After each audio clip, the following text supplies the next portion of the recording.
ஜாதகத்தை பார்த்து பொருத்தம் பார்த்து தானே கல்யாணம் பண்ணுற அப்புறம் வாழ்க்கையில் ஏன் பிரச்சனை? அதுக்கு பொருத்தம் பார்க்காமலே விட்டுறலாமே. பலருடைய ஒரு எண்ணம் அப்படி இருக்குமா. இது உண்மைதான்.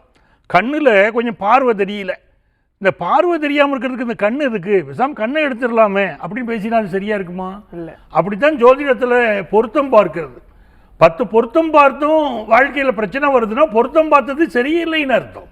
நீங்கள் அதை சொல்லலாமே தவிர பொருத்தம் பார்க்குறதே கூடாது அப்படின்னு சொல்லிட்டா நிறைய சிக்கல் வருதுமா. அதில் இப்போ முன்னால் பார்த்தீங்கன்னா பெற்றோர்கள் பார்த்து வைத்த திருமணம் இருந்துச்சு, திருமணத்தில் பிரச்சனைன்னு மக்கள் வந்துட்டு இருந்தாங்க. இப்போ நாள்தோறும் இளம் ஜோடிகள் நிறைய வந்து என்னை சந்திக்கிறாங்க ஜோதிடத்தில். காதல் திருமணம் செய்து கொண்டவர்கள், திருமண வாழ்க்கையில் பிரச்சனை அப்படின்னு வரவங்க நிறைய பேர் இருக்காங்க.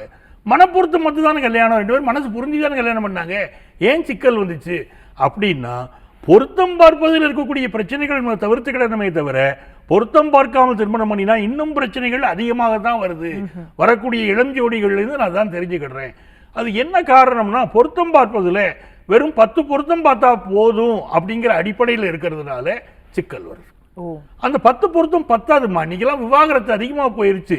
பெண்கள் வந்து கல்லானாலும் கணவன், புல்லானாலும் புருஷன் பொறுத்திருந்த காலம் இன்னைக்கு இல்லை.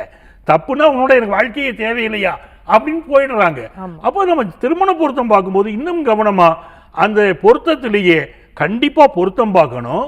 அந்த பொருத்தத்திலேயே அந்த 10 பொருத்தம் போக இன்னும் கொஞ்சம் அடுத்த கட்டத்துக்கு போகணும். அது என்ன, நம்ம பார்க்க வேண்டிய நவாம்சத்தில் எப்படி கிரகங்கள் இருக்கு, தசாசந்தி எப்படி இருக்கு, பாபசாம்சி எப்படி இருக்கு, ஜாதக கட்டங்கள் பொருத்தம், அந்த கட்ட பொருத்தத்தை சொல்லிக்கிட்டே இருக்கேன். அந்த கட்ட பொருத்தம் எவ்வளவு சிறப்பாக இருக்கிறது அப்படின்னு கண்ணும் கருத்துமாக பார்த்தால் நிச்சயமாக பிரச்சனை வராது. அப்படி திருமண வாழ்க்கையில் பிரச்சனை வருதுன்னு சொன்னா ஜாதக பொருத்தம் பார்த்ததுல தப்பே தவிர பொருத்தமே பார்க்க கூடாதுன்னு முடிவு பண்ணிடக்கூடாது. அப்படி கவனமா பொருத்தம் பார்த்து தான் திருமணம் பண்ணணும். அதுதான் நல்லது.